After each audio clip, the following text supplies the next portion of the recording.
Hello again.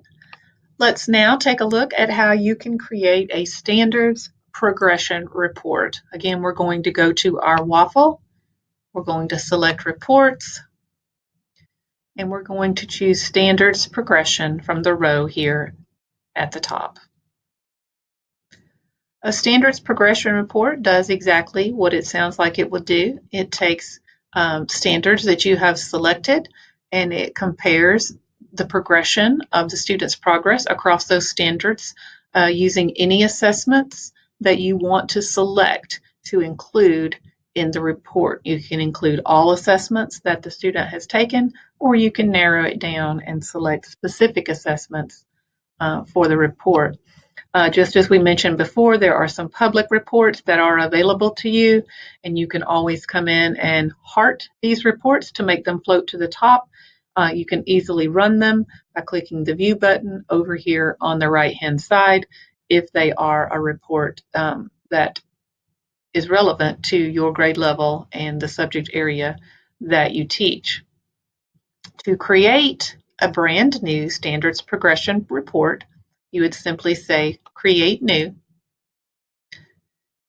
This report's a little bit different than the pivot table and the custom. We're going to go ahead and give this report a name right up front, and we're going to choose a subject. By choosing a subject, you tell School City which assessments to include in the list of options that we're going to be pulling from. Okay, so I'll just leave it on ELA, and I'm going to say next. It's important to select standards because this is a standards progression report. It's not going to show any progression of standards if the standards are not selected. All right, so let's go down to grade 5. We'll pull some reading informational standards. We'll just say next. So the standards I selected are listed here at the top. And if I expand, it's going to show me which tests exist to select from that have included that standard. I can leave them all, or I could come in and deselect any that I didn't want to include. So if you're just trying to track progress over the entire year on a particular set of standards, they are all selected by default. So that's good news. You can simply come in, select your standards, and then you can scroll down and say you want to automatically update. And what this is going to do is anytime a new assessment is administered that contains the standards you're looking at, it's going to automatically include it in the report without you having to come back here and do anything. Notice that there is an option in the report to display the grade level and the school and the teacher and the class period.